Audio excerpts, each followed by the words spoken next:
Hello મારા વાલા મિત્રો આજે આપણે અભ્યાસ કરવાના છીએ એમકોમ સેમેસ્ટર 1 એકાઉન્ટ 1 અને તેમાં પણ મિત્રો સંચાલકીય મહેનતા નામના ચેપ્ટરનો આજે આપણે અભ્યાસ કરીએ છીએ અને મિત્રો આજે આપણે દાખલા નંબર 20 ગણવાના છીએ। તો મિત્રો દાખલા નંબર 20 ગણીએ તે પહેલાં આપણે એકવાર રકમ વાંચી લઈએ કે દાખલામાં કહેવા શું માગે છે। તો રકમ વાંચીએ તો મિત્રો કે વૈશાલી લિમિટેડમાં એક મેનેજર અને 3 પૂરા સમયના ડિરેક્ટરો છે।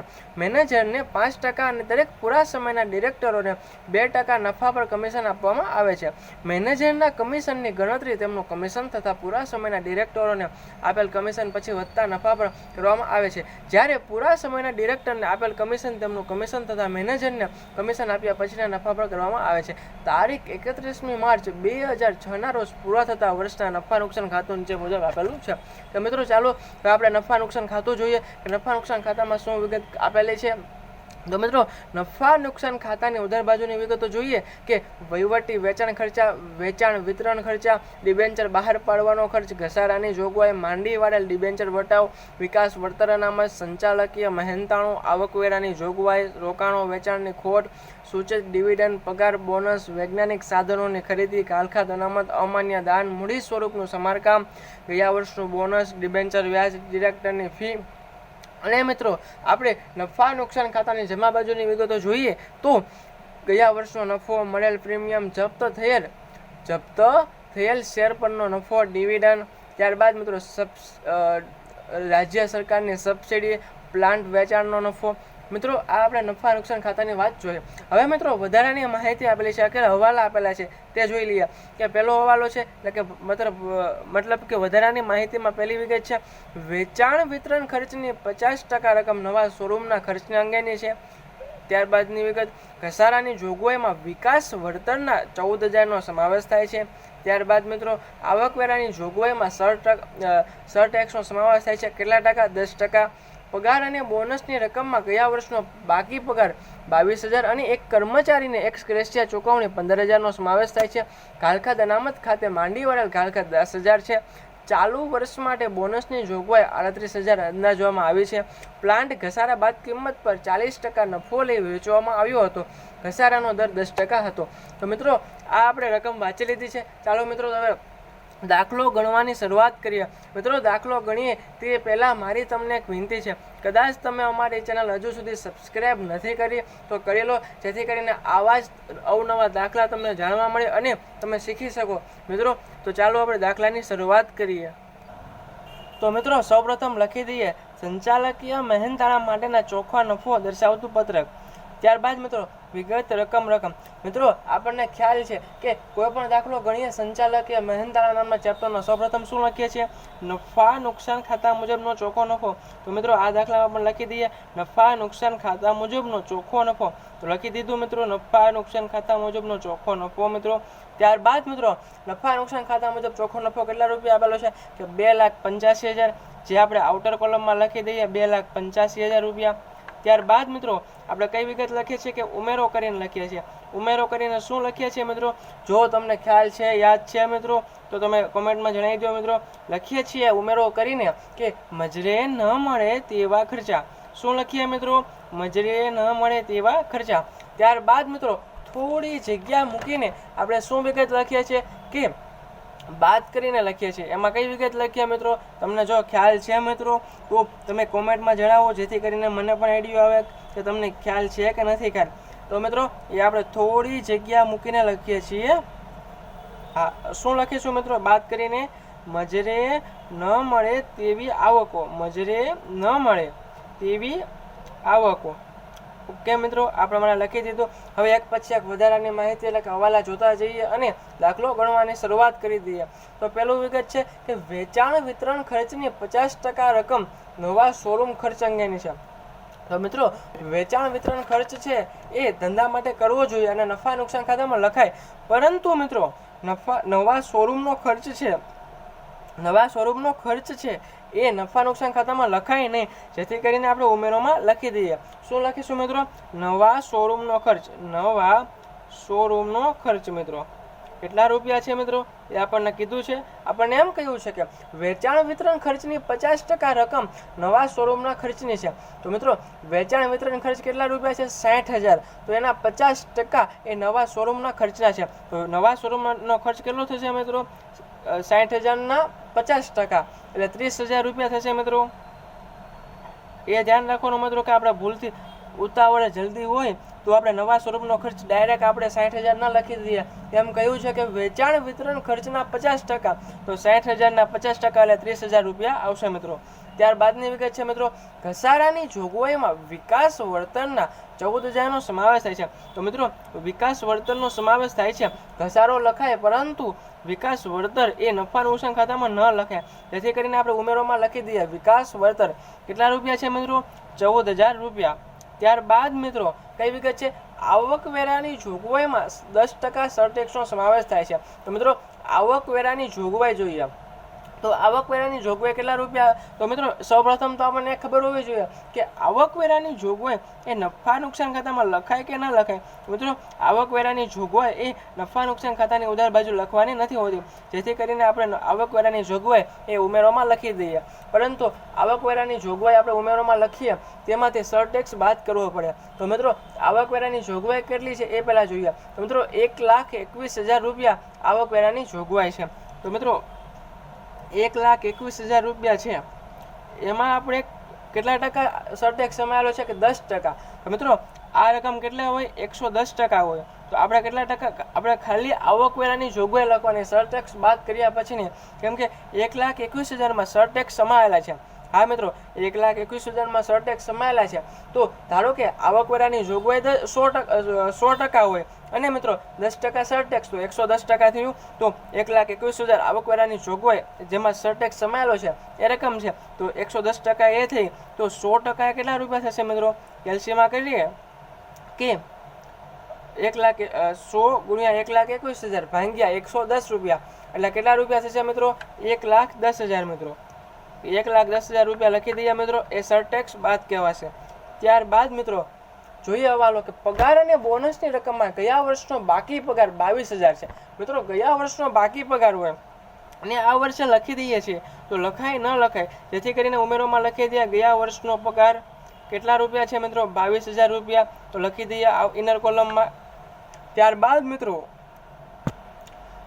એક કર્મચારીને એક્સ ગ્રેશિયા ચૂકવણી કરેલી છે. તો મિત્રો તમને ખ્યાલ જ છે કે કર્મચારી હોય એને આપણે એક્સ ગ્રેશિયા ચૂકવણી કરીએ છીએ તો તે આપણે ક્યાં લખીએ છીએ? ઉમેરોમાં લખીએ છીએ. કેમ કે તે નફા નુકસાન ખાતામાં લખવાનું નથી હોતું. છતાં પણ લખ્યું છે, કંઈ વાંધો નહીં મિત્રો. આપણે ઉમેરોમાં લખી દઈએ કર્મચારીને એક્સ ગ્રેશિયા ચૂકવણી. કર્મચારીને એક્સ ગ્રેશિયા ચૂકવણી કેટલા રૂપિયા છે મિત્રો? 15,000 રૂપિયા. મિત્રો એમ તો દાખલા બહુ સહેલા છે, ખાલી પ્રેક્ટિસની જરૂર છે થોડી મિત્રો. ત્યારબાદ મિત્રો ઘાલખાત અનામત ખાતે માંડી વાળા ઘાલખાત 10,000 છે. તો મિત્રો ઘાલખાત અનામતમાંથી આપણે ઘાલખાત કેટલા રૂપિયા માંડી વાળવાની છે? 10,000 રૂપિયા. તો સૌપ્રથમ આપણે કઈ રીતે લખીએ છીએ કે ઘાલખાત અનામત શું લખીએ મિત્રો? ઉમેરોમાં ઘાલખાત અનામત એમાંથી માઇનસ કરીને શું લખીએ? ઘાલખાત હવાલાની. તો મિત્રો ઘાલખાત અનામત એ આપણને નફા નુકસાન ખાતામાં આપેલી હોય છે. તો ઘાલખાત અનામત નફા નુકસાન ખાતામાં કેટલા રૂપિયા આપેલી છે ચાલો જોઈએ. તો મિત્રો ઘાલખાત અનામત એ આપણને કેટલા રૂપિયા આપેલી છે ચાલો જોઈ લઈએ. 50,000 રૂપિયા ઘાલખાત અનામત છે મિત્રો. અને તેમાંથી ઘાલખાત કેટલા રૂપિયા માઇનસ કરવાની છે કે 10,000 રૂપિયા. કાંઈ વાંધો નહીં. 50,000 માઇનસ 10,000 એટલે કેટલા રૂપિયા થશે મિત્રો? 40,000 રૂપિયા. એ બાર લખી દઈએ. ત્યારબાદ મિત્રો વિગત જોઈએ કે ચાલુ વર્ષ માટે બોનસની જોગવાઈ 38,000 અંદાજવામાં આવે કે મિત્રો ચાલુ વર્ષે બોનસ આપવું જોઈએ છતાં પણ આપણે લખ્યું નથી. કાંઈ વાંધો નહીં મિત્રો. તેની વિગત આપણે ક્યાં લખીશું? બાદમાં લખીશું. ચાલુ વર્ષ માટે બોનસની જોગવાઈ શું લખીશું મિત્રો? ચાલુ વર્ષ માટે બોનસની જોગવાઈ. ચાલુ વર્ષ માટે બોનસની જોગવાઈ એટલે મિત્રો કેટલા રૂપિયા છે ચાલો જોઈએ કે ચાલુ વર્ષ માટે બોનસની જોગવાઈ 38,000 છે. તો મિત્રો એ લખી દઈએ બાદમાં 38,000. ચાલુ વર્ષ માટે બોનસની જોગવાઈ 38,000. ત્યારબાદ મિત્રો પ્લાન્ટ ઘસારા બાદ કિંમત પર 40% નફો લઈ વેચવામાં આવ્યો હતો અને ઘસારાનો દર 20% હતો. મિત્રો આ એક પોઈન્ટ થોડોક આપણા માટે અલગ છે કે પ્લાન્ટ ઘસારા બાદ કિંમત પર 40% નફો લઈ વેચવામાં આવ્યો હતો અને ઘસારાનો દર 20% છે. તો મિત્રો આ એક પોઈન્ટ છે છેલ્લે રાખીએ છીએ. સૌપ્રથમ આપણે નફા નુકસાન ખાતાની વિગતો જોઈ લઈએ, ત્યારબાદ છેલ્લે આપણે સમજીશું કે કેવી રીતે કરવાનું છે. તો ચાલો મિત્રો એક પછી એક નફા નુકસાન ખાતાની વિગતો જોતા જઈએ કે વહીવટી ખર્ચ, વેચાણ વિતરણ ખર્ચ, ડિબેન્ચર બહાર પાડવાનો ખર્ચ. તો મિત્રો વહીવટી અને વેચાણ ખર્ચ છે એ બંને લખાય, જેથી કરીને એનું કોઈ પણ પ્રકારની એન્ટ્રી ઉમેરવામાં નહીં થશે. પરંતુ આપણે ડિબેન્ચર બહાર પાડવાનો ખર્ચ છે મિત્રો, કોઈ પણ ડિબેન્ચર બહાર પાડતા હોય અને ખર્ચ થાય છે તો આપણે ઉમેરોમાં લખી જ દેવાનો મિત્રો. ડિબેન્ચર બહાર પાડવાનો ખર્ચ કેટલા રૂપિયા છે મિત્રો? ચાલો જોઈએ કે 25,000 રૂપિયા. તો લખી દઈએ 25,000 રૂપિયા. ત્યારબાદ મિત્રો ઘસારાની જોગવાઈ. તો ઘસારાની જોગવાઈ આપણે આવી ગઈ. તો મિત્રો ઘસારાની જોગવાઈમાં જો આપણને હવાલો આપેલો હોય, નીચે કહ્યું હોય કે કલમ નીચે આપણને કંઈ કહ્યું હોય કે માન્ય ઘસારો એટલા રૂપિયા છે, તો આ ઘસારો ઉમેરોમાં લખાય અમાન્ય ઘસારો કરીને, અને માન્ય ઘસારો આપેલો છે તો તેને આપણે બાદમાં લખીએ. પરંતુ અહીં આપણને એવું કશું કીધું નથી, એટલે ઘસારાની કોઈ પણ પ્રકારની એન્ટ્રી થશે નહીં મિત્રો. ત્યારબાદ મિત્રો માંડી વાળેલ ડિબેન્ચર વટાવ. તો મિત્રો ડિબેન્ચર વટાવ માંડી વાળીએ છીએ તો તેની એન્ટ્રી ક્યાં કરીએ છીએ? ઉમેરોમાં. તો કરી દઈએ મિત્રો માંડી વાળેલ ડિબેન્ચર વટાવ. તો લખી દઈએ મિત્રો માંડી વાળેલ ડિબેન્ચર વટાવ. અને મિત્રો કેટલા રૂપિયા છે માંડી વાળેલ ડિબેન્ચર વટાવ? કે 18,000 રૂપિયા. લખી દઈએ મિત્રો. ત્યારબાદ મિત્રો વિકાસ વળતર અનામત. તો મિત્રો વિકાસ વળતર અનામત એ ઉમેરોમાં લખીએ છીએ. તો લખી દઈએ મિત્રો વિકાસ વળતર અનામત. કેમ કે એ નફા નુકસાન ખાતામાં ન લખાય અને લખ્યું છે, જેથી કરીને આપણે ઉમેરોમાં લખીએ છીએ મિત્રો વિકાસ વળતર અનામત. અને કેટલા રૂપિયા છે મિત્રો? 27,000 રૂપિયા. ત્યારબાદ મિત્રો એક મિનિટ વધારે થઈ ગયું, 27,000 છે. ત્યારબાદ મિત્રો જોઈએ કે સંચાલકીય મહેનતાણું. સંચાલકીય મહેનતાણા માટે મિત્રો આ બધું આપણે કરીએ છીએ. સંચાલકીય મહેનતાણું જો લખેલું હોય તો કેમ શક્ય બને? જેથી કરીને આપણે સંચાલકીય મહેનતાણું પણ ઉમેરોમાં લખી દઈએ મિત્રો. સંચાલકીય મહેનતાણું કેટલા રૂપિયા છે? 28,000 રૂપિયા. ત્યારબાદ મિત્રો આવકવેરાની જોગવાઈ. તો મિત્રો આવકવેરાની જોગવાઈ આપણે લખી દીધી છે. ત્યારબાદ મિત્રો રોકાણો વેચાણની ખોટ. તો મિત્રો રોકાણ છે ને વેચાણ કરીએ છીએ અને ખોટ થાય છે તો તેને આપણે ઉમેરોમાં લખીએ છીએ. તો લખી દઈએ મિત્રો રોકાણ વેચાણની ખોટ. કેટલા રૂપિયા છે મિત્રો? રોકાણ વેચાણની ખોટ 8,000 રૂપિયા. ત્યારબાદ મિત્રો સૂચિત ડિવિડન્ડ. તો મિત્રો સૂચિત ડિવિડન્ડ છે એ પણ આપણે ઉમેરોમાં લખીએ છીએ. તો લખી દઈએ સૂચિત ડિવિડન્ડ. અને મિત્રો કેટલા રૂપિયા છે સૂચિત ડિવિડન્ડ? 50,000. ત્યારબાદ મિત્રો પગાર બોનસ એ ન લખાય. વૈજ્ઞાનિક સાધનોની ખરીદી. મિત્રો તમને ખબર છે કે વૈજ્ઞાનિક સાધનોની ખરીદી એ પણ આપણે ઉમેરોમાં લખીએ છીએ. વૈજ્ઞાનિક સાધનોની ખરીદી કેટલા રૂપિયા છે મિત્રો? કે 42,000 રૂપિયા. એ પણ લખી દઈએ. ચાલો ત્યારબાદ ઘાલખાત અનામત છે તો એની એન્ટ્રી આપણે આગળ કરી છે. ક્યાં કરી છે મિત્રો ઘાલખાત અનામતની? ચાલો અહીંયા કરી છે. ત્યારબાદ મિત્રો અમાન્ય દાન. મિત્રો માન્ય દાન હોય તો નફા નુકસાન ખાતા લખાય, પરંતુ અમાન્ય દાન છે તો આપણે ઉમેરોમાં લખી દઈએ છીએ. અમાન્ય દાન કેટલા રૂપિયા છે? 17,000 રૂપિયા. લખી દઈએ મિત્રો. ત્યારબાદ મિત્રો કઈ વિગત છે કે મૂડી સ્વરૂપનું સમારકામ. તો મિત્રો મૂડી સ્વરૂપ મહેસૂલી સ્વરૂપનું હોય તો આપણે ઉમેરોમાં લખાશે નહીં, પરંતુ મૂડી સ્વરૂપનું સમારકામ છે તો તેને આપણે ઉમેરોમાં લખી દઈએ છીએ કે મૂડી સ્વરૂપનું સમારકામ કેટલા રૂપિયા? 20,000 રૂપિયા મિત્રો. ત્યારબાદ ગયા વર્ષનું બોનસ. તો મિત્રો ગયા વર્ષનું બોનસ ચાલુ વર્ષે ચૂકવીએ છીએ તો લખવું જોઈએ? ન લખવું જોઈએ. મતલબ કે નફા નુકસાન ખાતામાં લખવું ન જોઈએ, છતાં પણ લખ્યું છે, કાંઈ વાંધો નહીં મિત્રો. આપણે તેને ઉમેરોમાં લખી દઈએ. ગયા વર્ષનું બોનસ કેટલા રૂપિયા આપેલું છે મિત્રો? 24,000 રૂપિયા. ત્યારબાદ મિત્રો ડિબેન્ચર વ્યાજ. તો મિત્રો ડિબેન્ચર વ્યાજ છે તેને પણ આપણે ક્યાં લખવું જોઈએ? તો મિત્રો ડિબેન્ચર વ્યાજ ન લખવું જોઈએ, મતલબ કે ઉમેરોમાં ન લખાય, નફા નુકસાન ખાતામાં લખાય. ત્યારબાદ મિત્રો ડિરેક્ટર ફી એ પણ નફા નુકસાન ખાતામાં લખાય. તો મિત્રો મારા ખ્યાલથી ઉમેરોનું આવે ને અને લગભગ બધી એન્ટ્રી થઈ ગઈ છે, છતાં પણ આપણે જોઈ લઈએ નફા નુકસાન ખાતાની જમા બાજુ કોઈ વિગત રહી જાય છે કે નથી રહી જતી. તો મિત્રો ગયા વર્ષનો નફો છે તો ગયા વર્ષનો નફો નફા નુકસાન ખાતાની જમા બાજુ આપેલો છે તો તેને આપણે બાદમાં લખીએ છીએ. તો લખી દઈએ મિત્રો ગયા વર્ષનો નફો. અને મિત્રો કેટલા રૂપિયા છે ગયા વર્ષનો નફો? 1,25,000 રૂપિયા. 1,25,000 લખી દઈએ મિત્રો. 1,25,000.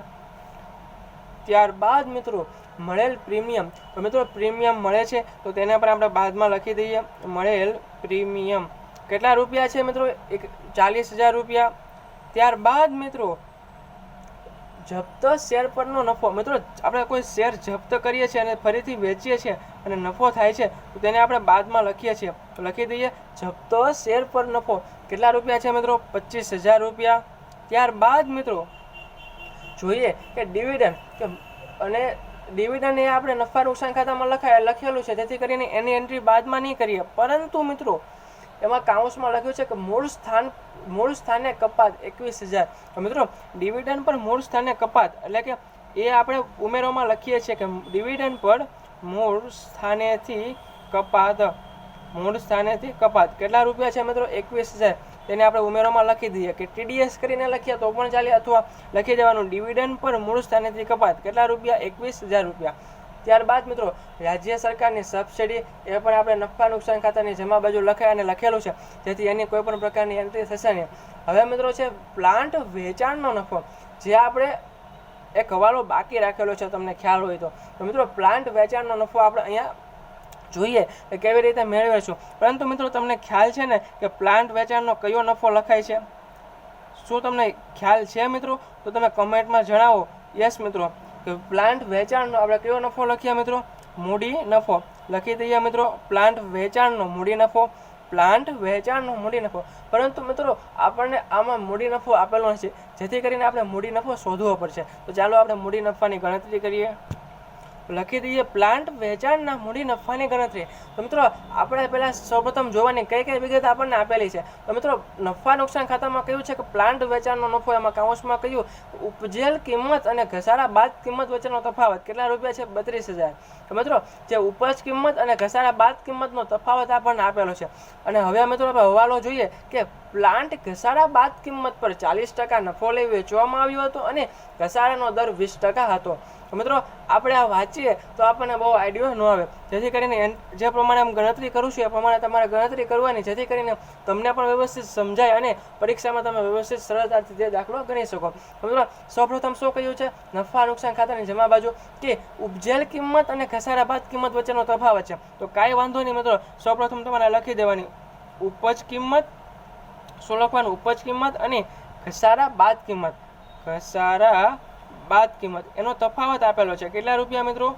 32,000. ઓકે મિત્રો, સૌપ્રથમ જે કહ્યું છે એ લખી દીધું. ઉપજેલ કિંમત અને ઘસારા બાદ કિંમતનો તફાવત કેટલા રૂપિયા છે? 32,000. મિત્રો ઉપજ કિંમત પણ આપણી પાસે અહીં નથી, ઘસારા બાદ કિંમત પણ નથી, પરંતુ હવાલામાં આપણને કહ્યું છે કે પ્લાન્ટ ઘસારા બાદ કિંમત પર 40% નફો લઈ વેચવામાં આવ્યો. તો જો ઘસારા બાદ કિંમત આપણને ત્યાંથી આપણે મેળવીશું, હમણાં આપણે મેળવીએ, ચાલો જોઈએ. અને ત્યારબાદ ઘસારાનો દર પણ 20% આપણને કહ્યો છે. તો મિત્રો સૌપ્રથમ કઈ રીતે કરવાનું કે થોડી જગ્યા મૂકી અને આ રીતે લખી દેવાનું કે ધારો કે શું લખવાનું મિત્રો? ધારો કે ઘસારા બાદ કિંમત કેટલા રૂપિયા મિત્રો? કે ઘસારા બાદ કિંમત આપણે મિત્રો ઘસારા બાદ કિંમત ધારી લેવાની. ઘસારા બાદ કિંમત 100 રૂપિયા હોય અને તેમાં ઘસારા બાદ કિંમત પર કેટલા રૂપિયા નફો ચડાવવામાં આવ્યો છે? કે 40%. તો ઘસારા બાદ કિંમત 100 રૂપિયા પ્લસ 40% નફો. તો મિત્રો 40% નફો એટલે 140 રૂપિયા. તો મિત્રો આ આપણે ઉપજ કિંમત થશે, ઉપજ કિંમત. તો મિત્રો ઘસારા બાદ કિંમત ધારી લેવાની 100 અને એમાં આપણે નફો મેળવ્યો કેટલા રૂપિયા? 40%. જે આપણને હવાલામાં કહ્યું છે કે 40% નફો લઈ વેચવામાં આવ્યું. તો 40% નફો એટલે 140 રૂપિયા, એટલે ઉપજ કિંમત કેટલી? 140 રૂપિયા. તો મિત્રો એ તો આપણે એ કિંમત અહીં લખી દઈએ તો ઉપજ કિંમત 140 અને ઘસારા બાદ કિંમત 100 રૂપિયા. તો મિત્રો 140 - 100 કેટલા રૂપિયા થશે મિત્રો? ચાલો કરી લો, જો તમને મોઢે જ ખ્યાલ આવી જશે. 140 - 100 એટલે કેટલા મિત્રો? 40. ત્યારબાદ 32,000. બરોબર. પરંતુ આપણને એમ થશે કે આ કઈ રીતે? તો મિત્રો આ રીતે ન આવે, એના માટે કઈ રીતે કરવું પડે? 140 - 100 એ બરોબર છે. પરંતુ મિત્રો આપણે હવે એ મેળવવાનું કે 140 - 100 એટલે કેટલા? 32,000 થાય. તો મિત્રો 140 - 100 એટલે 40. એ 40% એ 32,000 હોય તો 100% એ કેટલું? સમજ્યા મિત્રો? કે આ બંનેનું બાદબાકી કરીએ 140 - 100 એટલે 40, કે 40% એ 32,000 કિંમત આવે છે. જો અહીંયા લખીએ 40% એ 1 મિનિટ, 40% એ 32,000 આવે છે તો 100% એ કેટલા રૂપિયા આવશે? એટલે આપણને ઘસારા બાદ કિંમત મળી જશે મિત્રો કે આપણે કેલ્શિયમમાં કરીએ કે 100 ગુણ્યા કઈ રીતે કરીએ મિત્રો? 100 ગુણ્યા 32,000 ભાગ્યા 40 એટલે મિત્રો 80,000 રૂપિયા આવ્યા. કેટલા રૂપિયા આવ્યા? 80,000. તો મિત્રો 40% 32,000, 100% કેટલા? 80,000. તો મિત્રો ઘસારા બાદ કિંમત આપણને મળી ગઈ કેટલા રૂપિયા? 80,000. એ જ રીતે મિત્રો આપણે કરવાનું કે શું કરવાનું મિત્રો કે 40% 32,000 તો 140 કેટલા રૂપિયા? તો મિત્રો એ પણ આપણે નીચે લખી દઉં, તમને આઈડિયા આવે કે 40% 32,000 તો મિત્રો 140 કેટલા રૂપિયા? તો મિત્રો 140 કેટલા રૂપિયા થશે? એ પણ કેલ્શિયમમાં કરીએ તો 140 ગુણ્યા કેટલા રૂપિયા થશે? 32,000 અને ભાગ્યા કેટલા રૂપિયા મિત્રો? 40 રૂપિયા. તો મિત્રો 1,12,000 થશે. તો લખી દઈએ 1,12,000. તો મિત્રો ઉપજ કિંમત કેટલા રૂપિયા આવી? 1,12,000 રૂપિયા. અને ઘસારા બાદ કિંમત કેટલા રૂપિયા મળી? 80,000. તો મિત્રો 1,12,000 માઇનસ 80,000 કેટલા રૂપિયા થશે? કે 32,000. તો મિત્રો અહીંયા આપણે 1,12,000 છે એ ઉપજ કિંમત મળી ગઈ અને ઘસારા બાદ કિંમત કેટલા રૂપિયા મળી? 80,000 રૂપિયા. ઓકે મિત્રો, તો આપણે અહીં બે વિગત મળી ગઈ છે. તો હવે આપણે શું મેળવવાનું છે? તો મિત્રો મૂડી નફાનું પહેલાં સૂત્ર મૂકીએ. ચાલો પહેલાં મૂડી નફાનું સૂત્ર મૂકી દઈએ. મૂડી નફાનું સૂત્ર શું? વેચાણ કિંમત માઇનસ પડતર કિંમત. તો મિત્રો અહીંયા આપણે જોવાનું છે કે વેચાણ કિંમત કેટલી એટલે કે ઉપજ કિંમત જે મેળવી તે 1,12,000. 1,12,000 અહીંયા લખી દઈએ મિત્રો. અને પડતર કિંમત કેટલા રૂપિયા થશે મિત્રો? એ તમે જરા વિચારો, ત્યારબાદ મને કહો કે પડતર કિંમત કેટલા રૂપિયા થશે? તો મિત્રો તો હું તમને જણાવું. ચાલો તો મિત્રો આપણને શું કહ્યું છે કે ઘસારા બાદ કિંમત 20%, એટલે મતલબ કે ઘસારાનો દર 20% છે. અને ઘસારા બાદ કિંમત કેટલા રૂપિયા મળી મિત્રો આપણે? કે 80,000 રૂપિયા. તો આપણે જોવું પડે કે ઘસારા બાદ કિંમત ભલે આપણે ધારી છે 100 રૂપિયા, પરંતુ ઘસારાનો દર 20% છે. તો ધારો કે આમાંથી આપણે ઘસારો ગણીએ, કોઈ પણ વિગત હોય મિત્રો, ધારો કે મૂળ કિંમત 100 રૂપિયા છે, એમાં ઘસારો 20% છે, તો માઇનસ 20% કરીએ તો આ 80,000 છે 80% લેખે મળ્યા. અથવા મિત્રો આપણે એ રીતે નથી કરવું. ચાલો થોડું તમને અલગ સરળતા રીતે સમજાવવું. મિત્રો ઘસારાનો દર આપણને 20% કહ્યો છે, તો મેન રકમ કેટલી હોય? એટલે કે મતલબ પ્લાન્ટની મૂળ કિંમત ધારો કે 100 રૂપિયા હોય તો એ ઘસારાનો દર 20% કહ્યો છે કે 20 રૂપિયા કહ્યો છે, તો ઘસારા બાદ કિંમત 80,000 રૂપિયા છે. ઘસારા બાદ કિંમત 80,000 રૂપિયા છે અને મૂળ કિંમત ધારો કે 100 રૂપિયા હોય પ્લાન્ટની. અહીંયા આપણે આ મૂળ કિંમત 100ને ધ્યાનમાં નથી લેવાની, પરંતુ ધારો કે પ્લાન્ટની મૂળ કિંમત 100 રૂપિયા હોય, એમાંથી 20% ઘસારો બાદ કરીએ તો 80% કે 80 રૂપિયા મળે. તો મિત્રો 80% એ 80,000 છે ઘસારા બાદ કિંમત. જો અહીંયા લખું છું કે ધારો કે પ્લાન્ટની મૂળ કિંમત કેટલા મિત્રો? 100 રૂપિયા માઇનસ ઘસારો કેટલા ટકા છે મિત્રો? 20%. 20 રૂપિયા તો 80 રૂપિયા રહે ઘસારા બાદ કિંમત. તો મિત્રો ઘસારા બાદ કિંમત 80 રહે. તો મિત્રો અહીં 80,000 ઘસારા બાદ કિંમત છે, ત્યારે ઘસારા બાદ કિંમત કેટલી છે? 80. તો મિત્રો 100% તો 80,000 તો 100 એ કેટલા થશે મિત્રો? એ કરીએ તો 1,00,000 રૂપિયા થશે. તો પડતર કિંમત કેટલા રૂપિયા આવી આપણને મિત્રો? 1,00,000 રૂપિયા. સમજાય છે ને મિત્રો? કદાચ ન સમજાણું હોય તો કમેન્ટમાં જણાવજો, વ્યવસ્થિત તમને સમજાવી દઈશ મિત્રો. 1,00,000 રૂપિયા આવી ગયું. તો 1,12,000 માઇનસ 1,00,000 તો મિત્રો 12,000 છે એ આપણો મૂડી નફો આવી ગયો છે. તો હવે આપણે મૂડી નફાને ક્યાં લખીએ છીએ મિત્રો? કે તે બાદમાં લખીએ છીએ પ્લાન્ટ વેચાણનો મૂડી નફો કરીને 12,000 રૂપિયા લખી દઈએ મિત્રો. હવે મિત્રો આપણે લગભગ બધી જ વિગત જોઈ લીધી છે. હવે મિત્રો સરવાળો કરી દઈએ કે કેટલા રૂપિયા થશે. તો મિત્રો સૌપ્રથમ ઉમેરાનો ટોટલ કરીએ કે 30,000, 14,000, 1,10,000, 22,000, 15,000, 40,000, 25,000, 18,000, 27,000, 28,000, 8,000, 50,000, 42,000 પ્લસ 17,000, 20,000, 24,000, 21,000. તો મિત્રો અહીં ટોટલ કેટલા રૂપિયા થશે મિત્રો? એકવાર કરી લઈએ ચાલો ફટાફટ. તો મિત્રો 5,11,000 રૂપિયા થશે આપણું ટોટલ. 5,11,000. અને મિત્રો બાદનું ટોટલ કરીએ કે 38,000 પ્લસ 40,000 પ્લસ 1,25,000 પ્લસ 25,000 પ્લસ 12,000. એટલે મિત્રો બાદનું ટોટલ કેટલા રૂપિયા થશે? 2,40,000. તો મિત્રો ચાલો આપણે હવે ટોટલ કરીએ. મતલબ કે ટોટલ તો કરી લીધું, પરંતુ હવે નફા નુકસાન ખાતા મુજબ ચોખ્ખો નફો 2,85,000 પ્લસ આપણે મેળવ્યા 5,11,000 અને તેમાંથી માઇનસ 2,40,000 કરીએ એટલે કેટલા રૂપિયા થશે મિત્રો કે 5,56,000 રૂપિયા મિત્રો સંચાલકીય મહેનતાણા માટેનો ચોખ્ખો નફો આવી ગયો છે। યાર તમારે લખી દેવાનું સંચાલકીય મહેનતાણા માટેનો ચોખ્ખો નફો કેટલા 5,56,000 રૂપિયા। હવે મિત્રો આપણે શું મેળવવાનું કહ્યું છે કે વૈશાલી લિમિટેડમાં એક મેનેજર છે અને 3 પૂરા સમયના ડિરેક્ટર છે। બધાએ આપણે કમિશન એટલે કે મેનેજરને 5% અને દરેક પૂરા સમયના ડિરેક્ટર છે એને 2% નફા પર કમિશન આપવાનું છે। પરંતુ મિત્રો કમિશન પછી વધતા નફા પર આપવાનું કહ્યું છે કે ડિરેક્ટરને આપેલ કમિશન પછી। તો મિત્રો અહીંયા આપણે ગણતરી થોડી અલગ કરવાની છે, તો ચાલો ફટાફટ એ ગણતરી પણ કરી લઈએ। હેડિંગ આપી દઈએ કુલ કમિશનની ગણતરી। તો મિત્રો મેનેજરને કમિશન શું લખીએ મેનેજરને કમિશન અને સાથે સાથે આપણે એ પણ લખીએ છીએ કે 3 પૂરા સમયના ડિરેક્ટરના કમિશન શું લખીએ મિત્રો 3 પૂરા સમયના ડિરેક્ટરના કમિશન। હા મિત્રો 3 પૂરા સમયના ડિરેક્ટરને કમિશન આ પ્રમાણે લખી દઈએ મિત્રો। ત્યારબાદ હવે જોઈએ કે મેનેજરને કમિશન કેટલા ટકા આપવાનું। તો મિત્રો આપણને રકમમાં કહ્યું છે કે મેનેજરને 5%। તો મિત્રો અહીંયા આપણે લખી દઈએ 5% અને પૂરા સમયના ડિરેક્ટરના કેટલા ટકા છે તો મિત્રો 2% પૂરા સમયના ડિરેક્ટરને કમિશન આપવાનું છે। પરંતુ મિત્રો એક ડિરેક્ટરને 2% આપવાનું છે તો 3 આપણે પાસે ડિરેક્ટર તો 3 આપેલા છે કે 3 પૂરા સમયના ડિરેક્ટર છે, એક પૂરા સમયના ડિરેક્ટરના કેટલા ટકા છે મિત્રો 2%।